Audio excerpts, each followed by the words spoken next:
Well, welcome back. It's Mike Garrigan once again at the WIFR News Now desk. Now for our Thursday staple, which we call the Issues segment. And on this issue segment, I was able to go one-on-one with two local congressmen, Eric Sorensen from the 17th District and Darren LaHood from the 16th District in Illinois, as well as 16th District congressional candidate Paul Nally, to hear their thoughts side by side about the pressing issues in Washington right now. First up, the longest State of the Union address in U.S. history, lasting a whopping 1 hour and 47 minutes. WIFR Washington correspondent Molly Martinez provides a little more background. The state of our union is strong. President Trump put on a show Tuesday, complete with presidential awards, emotional reunions, and patriotic pomp. The speech comes at a critical moment of slowing momentum for the administration. Fresh off the Supreme Court torpedoing his tariffs, President Trump intimated he and the countries who struck deals don't need the court's approval. And therefore, they will continue to work along the same successful path that we had negotiated before the Supreme Court's unfortunate involvement. A recent Washington Post poll found 60% disapprove of the job the president is doing. Tuesday was to prove them wrong. Our nation is back, bigger, better, richer, and stronger than ever before. Virginia Governor Abigail Spanberger gave the Democratic rebuttal with a focus on Trump himself. The scale of the corruption is unprecedented. There's the cover-up of the Epstein files, the crypto scams, cozying up to foreign princes for airplanes and billionaires for ballrooms. Both parties are still fighting for dominance over the messaging on affordability, which will likely be the driving force for voters come November. Outside the Capitol, I'm Molly Martinez. And as we now hear from Congressman Eric Sorensen and Darren LaHood, as well as LaHood's Democratic opponent, Paul Nally, I want to let you know that while Sorensen's reaction came after the speech, both LaHood and Nally spoke to me within 24 hours prior to the speech. Okay, I know the State of the Union is tomorrow. You're flying out to Washington, D.C. to be there. What do you expect to hear? What do you want to hear from the president? Well, I think there's still some anxiety when it comes to the economy, affordability, what we're doing there. I think we've made a lot of progress, but this is an opportunity for President Trump. It's his first State of the Union in the second term. Remember, he gave his inaugural speech and then a short speech after this, but this is officially the first State of the Union of his presidency. So I think it's an opportunity for the president to highlight the great progress that's been made on the southern border, on what we've done to help fix the economy. Again, focusing on affordability, focus on health care. How do we make things more affordable for everyday people? If you were a Democrat in Congress right now, would you show up to the State of the Union? Yes, I would. And what do you expect from it? What do you hope to see from tonight's State of the Union? I expect to see a lot of what we've seen before, which is someone who's up there telling working people of this country that he is serving their interests when really he's serving the Epstein class, he's serving the corporate executives, he's serving the shareholders and not the working class of America. So I expect him to throw out all sorts of things that are falsehoods, all sorts of things that sound good when they say it, but the reality is something very, very different. Working class people are hurting. They have been for the last 50 years, and this administration's policies have only made that worse. Manufacturing jobs are down, agricultural communities is struggling. I mean, those type of people are not doing well under this administration's rule, and I think they're going to try to sugarcoat things that are just not reflecting reality. You sent out a release saying you weren't going to attend the State of the Union. Can you just kind of go over again why you made that decision and if you're pleased with that decision now that it's over? Look, I take calls. I hear from our constituents every day. I know the state of our union. I know the state of our district, and families are hurting. We have farmers that are struggling today. We have parents that are afraid to drop their kids off at school because there might be somebody that is cosplaying military and yanks kids out of their schools. People are scared. It wasn't an act of defiance. I watched the events just like everybody else did. There were several things that I actually agree with the president on. I actually welled up some tears when I was watching those 100-year-old World War II veterans. Understanding that, we have some centenarians in our district that served in World War II. And the fact that they could be honored in that way. I also agree with the president when he talked about data centers. The data centers should not cause anyone's energy prices and their bills to go up. So there were things that I agreed with the president on. Unfortunately, when you look at the substance of the president's speech last night, Mike, there really wasn't much meat on that bone. After the address, Congressman LaHood did send out a release saying President Trump delivered a State of the Union address that highlighted the victories we've secured for the American people and laid a vision of strength for the future of our great nation. With Republican leadership in the White House and Congress, we have secured our southern border, cut taxes for working families, strengthened our economy, and restored American leadership to the world stage. While there is more work to be done, President Trump outlined a clear path to build on our success, strengthen our national security, make life more affordable, and expand opportunity for American families.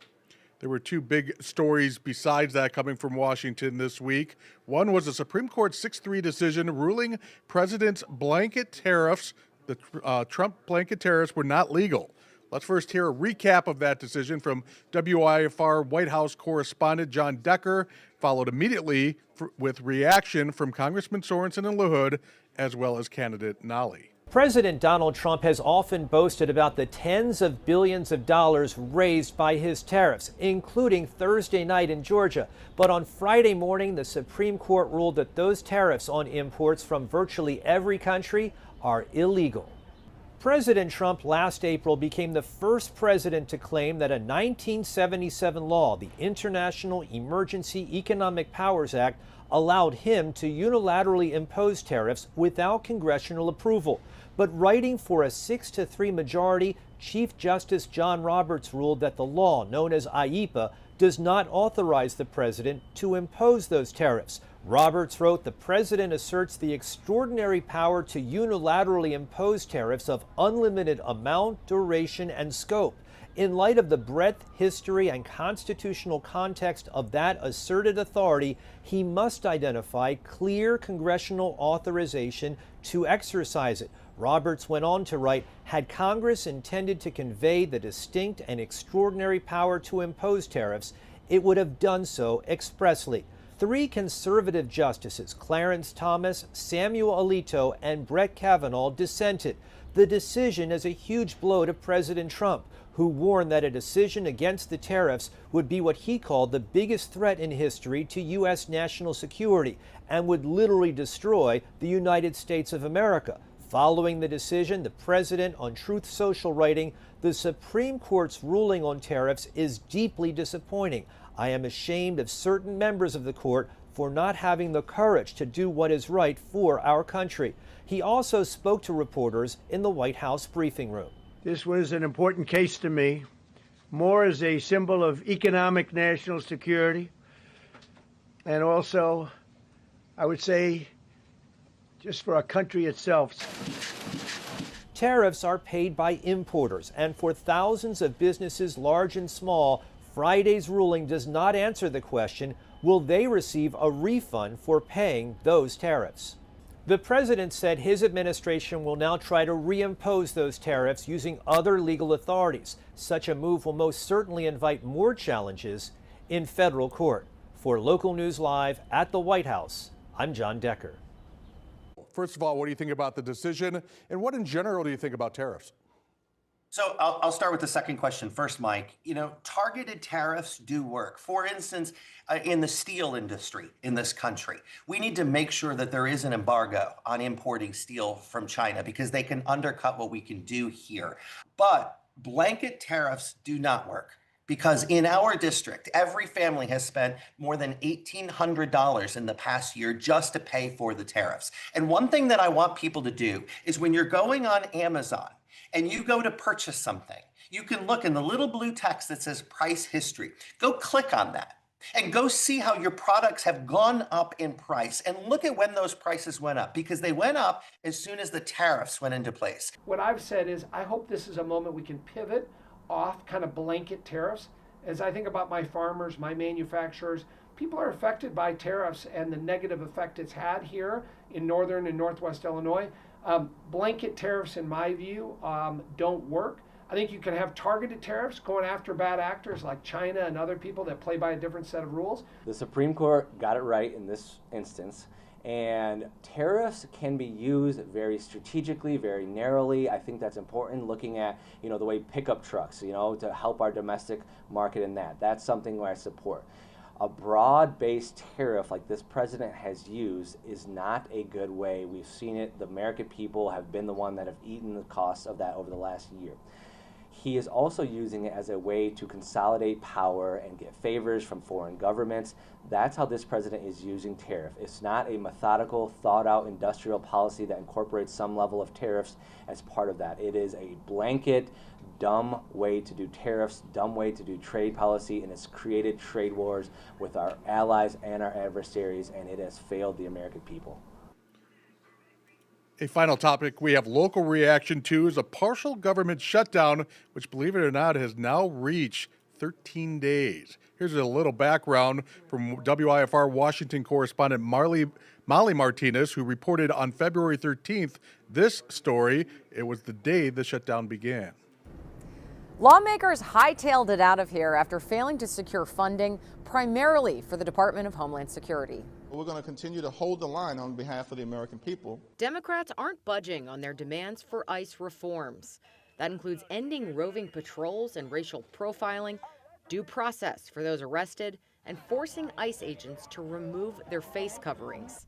But they say they've been stonewalled by the president. I am here to protect law enforcement and our great police and ICE and Border Patrol and everybody. I'm here to protect them because they're protecting us. It's not just the Department of Homeland Security that will see a lapse in funding at midnight. Key agencies that fall under the DHS umbrella, like the Coast Guard, FEMA, and TSA, will all be impacted by this partial shutdown. 2 weeks later and virtually no progress, unfortunately. Here's what Congressman Sorensen and LaHood and candidate Nally have to say about the whole situation regarding the shutdown. The work that DHS does is essential to our country. If you look at what they've done on securing our southern border, what they've done in sending criminals back to their country of origin that have committed crimes here, they play an important role in terms of the safety and security for our country. And we should stay in D.C. until we get government funded the proper way. And there's a setting around ICE and the role of ICE and how much power they should have, those kind of things. Do you see places where you can reach common ground with the Democrats and what they're asking for? Well, I think there's already been some accommodations there. For instance, the Democrats wanted body cameras on the DHS officials. DHS has already decided they're going to do that, and so they're outfitting all the DHS personnel with body cameras. That's a good thing. That's a positive. It makes both sides more accountable in many ways. I do think the warrant issue, providing for proper warrants instead of administrative warrants, I think that's an area that's open for discussion. I think there's constant dialogue and discussion going on there. We need to have some of the functions that ICE is doing of, civil enforcement of our immigration laws, but the way ICE has been, the way ICE is conducting itself now, to me, what that says is it can't be reformed. It has to be replaced with something that is humane and treats immigration law like it needs to be treated, which is civil law. It's not criminal law. It's not like, someone who comes in here illegally needs to be treated like a murderer. They need to be treated like someone who has violated a civil infraction, which is what it is. And people who are the murderers and who are the rapists and folks like that, if they're undocumented, yes, they need to be aggressively, taken into jail and to,